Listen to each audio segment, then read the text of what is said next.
여러분 안녕하세요. 블링블링 블랙입니다. 요즘에 주식 투자하기가 매우 힘든 상황입니다. 2020년 코로나 경제 위기가 딱 터졌을 때에는 어떤 주식이든 2배, 3배 막 이렇게 오르던 시기였습니다. 네이버, 카카오, 삼성 SDI, LG와 이런 성장주들을 사면은 주식이 빵빵 터지던 그런 시기였었죠. 그래서 이때 느낌을 기억하시고 주식 투자를 하시는 분들은 요즘 왜 이렇게 수익이 별로야?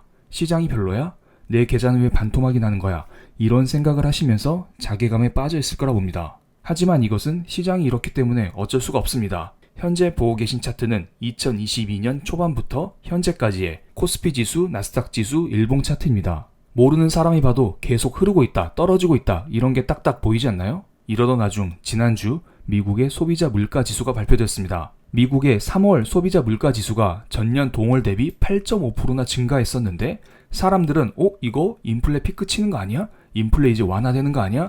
이런 기대감을 가지고 이때 증시가 잠깐 올랐었던 기억이 납니다. 국채금리에 영향을 미치는 요소가 많이 있지만 일반적으로 물가 상승에 대한 기대감이 약간 꺾이면 미국의 10년물 국채금리는 떨어지곤 합니다. 그래서 미국의 3월달 소비자 물가지수가 발표되었던 이날 미국의 10년물 국채금리가 피크를 한번 찍고 이틀 연속 떨어졌었던 기억이 있었죠. 하지만 미국의 10년물 국채금리는 이렇게 화답을 했습니다. 아니야. 물가 상승은 계속되고 있어. 연준은 금리를 올릴 거야. 그러면서 10년물 국채금리가 이틀 후에 장대 양봉을 기록하고 있습니다. 그래서 많은 사람들이 도대체 인플레는 언제 피크 치느냐, 인플레는 언제 꺾이느냐 이런 생각을 하는 중입니다. 그래야 연준이 기준금리를 덜 올릴 테니까요. 그래서 많은 사람들은 이런 시나리오를 생각하고 있습니다. 만약에 인플레이션이 둔화되는 모습이 나타난다면 연준이 지금처럼 금리를 무식하게 올리지 못할 거야. 덜 매파적인 연준의 흐름이 나올 거야.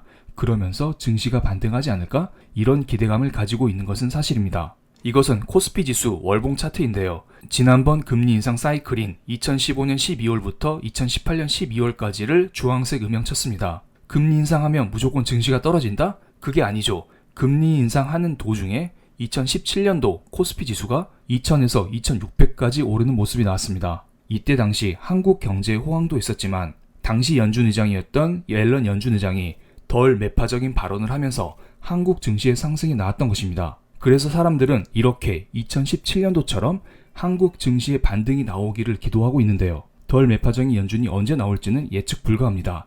제가 장담을 못 드리겠지만은 하나의 가능성을 설명드려 보겠습니다. 이것은 미국의 소비자 물가 지수 상승률인데요. 2021년 1월부터 현재까지를 그려봤습니다. 실은 제가 이것은 여러 번 설명드려 왔었습니다. 2021년 4월부터 실제로 미국의 소비자 물가 상승이 본격화됐습니다. 2021년 3월까지는 소비자 물가 지수가 평소처럼 2% 전후에서 왔다 갔다 오르다가 갑자기 작년 4월부터 4%대 소비자 물가 지수 상승률이 나오다가 그 다음 5%, 6%, 7%, 8% 이렇게 계속해서 올라가고 있는 것입니다. 그럼 다음 달에 발표될 4월달 소비자 물가 지수 상승률은 2021년 4월달 소비자 물가 지수 대비 2022년 4월달 소비자 물가 지수를 계산하게 됩니다. 즉 기저효과가 꽤 높아져 있는 상황입니다. 그렇기 때문에 생각보다 소비자 물가 지수가 그렇게 높게 나오지 않을 가능성, 이러한 희망을 하나 기대해 볼 수가 있겠습니다. 그리고 이것은 WTI 국제유가 차트입니다. 음영친 부분은 3월달 국제유가 차트인데요. 이때 국제유가가 꽤 높았던 거 보이지 않나요? 그렇기 때문에 3월달 소비자 물가 지수 상승률이 전년 동월 대비 8.5%나 나왔던 것이고요. 그리고 현재 국제유가는 100달러 부근에서 왔다 갔다 하는 중입니다. 만약에 국제유가가 이렇게 안정화되는 모습이 나온다면, 이러한 희망을 가지고 있다면 2022년 4월달 소비자 물가 지수는 전년 동월 대비 생각보다 덜 오를 수 있다고 봅니다. 그리고 5월 초에는 연준 회의가 있습니다. 5월 초 연준 회의에서 연준이 금리를 한 번 올릴 확률이 9%, 연준이 두 번 올릴 확률, 즉 0.5%를 한 번에 올릴 확률이 91%로 집계되고 있습니다. 그리고 연준 회의가 끝나고 나면은 그 다음 달 6월달 금리 인상 전망치가 어느 정도 나올 것으로 보입니다. 5월달에는 0.5% 빅스텝 한 번에 올리고 6월달에는 많은 사람들이 0.5% 혹은 0.75%까지 올릴 수 있다고 기대를 하고 있습니다. 그런데 만약에 5월 연준회의에서 0.5% 한 번 올렸으니까 6월달 연준회의 전망치가 약간 바뀔 수가 있습니다. 6월달에 0.75%를 한 번에 올린다고? 아니야.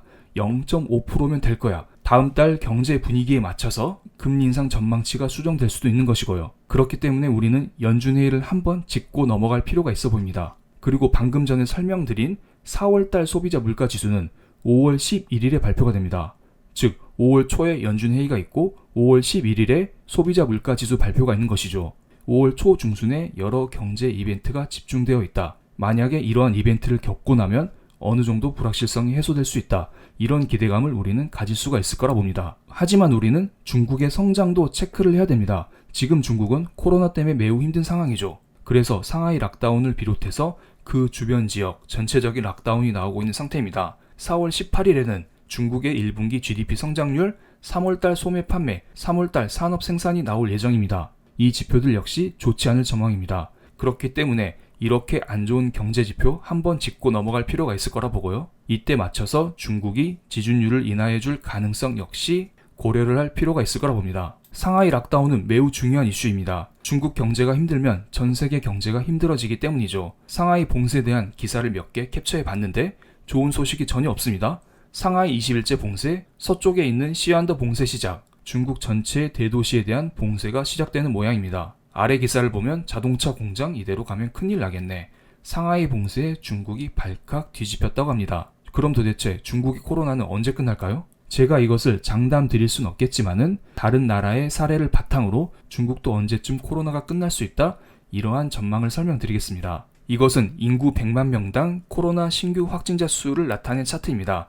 갈색은 미국의 경우이고 녹색은 한국의 경우입니다. 작년 말부터 미국의 코로나 확진자 수가 피크를 칠 때까지 걸리는 시간은 한 달이었습니다. 그리고 최근에 한국도 코로나 확진자 수가 피크를 찍고 내려오고 있는 중입니다. 바닥에서 피크를 칠 때까지 걸리는 시간이 한 달 반 정도 걸렸습니다. 중국이 3월 말부터 코로나가 시작이 됐죠. 미국과 한국의 경우를 살펴봤을 때 빠르면 4월 말, 늦어도 5월 중순쯤에는 피크를 치지 않을까, 그때부터 봉쇄를 조금씩 풀지 않을까, 이런 생각을 하고 있고요. 그리고 중국은 공산주의 국가이기 때문에 다른 나라에 비해 관리를 좀 더 철저히 할 수도 있습니다. 물론 이러한 봉쇄가 코로나에는 긍정적일지 부정적일지 모르겠지만 이러한 피크 시점 역시 좌우로 살짝 조정될 수 있다는 점, 이 점도 염두에 두시고요. 그러면 혹시나 연준이 덜 매파적일 수 있다? 이러한 기대감을 가지면 2017년도처럼 한국 증시가 이렇게 급반등할 수 있을까요? 저는 그렇게는 보고 있지 않습니다. 만약에 반등이 나와도 반등은 약간 제한적일 가능성이 높을 거라 봅니다. 이것은 미국의 소비자 물가 지수 차트입니다. 2015년도부터 2018년까지 과거의 미국의 금리 인상 사이클 당시에는 미국의 물가 상승률이 2% 전후였습니다. 그런데 지금은 미국의 물가 상승률이 8%를 넘어가고 있습니다. 만약에 이게 피크를 쳤다는 모습이 보일지라도 연준이 과연 덜 매파적으로 나올 수 있을지는 미지수입니다. 즉 사람들이 연준이 덜 매파적일 수 있어 라는 기대를 가질 수는 있지만 실제로 연준이 덜 매파적으로 나올지는 미지수라는 것입니다. 그렇기 때문에 너무 급격한 반등을 기대하기보다는 약간의 소소한 반등을 기대하면서 투자하는 게 낫지 않을까, 이런 생각을 하고 있습니다. 그럼 오늘 영상 여기서 마치겠습니다. 감사합니다.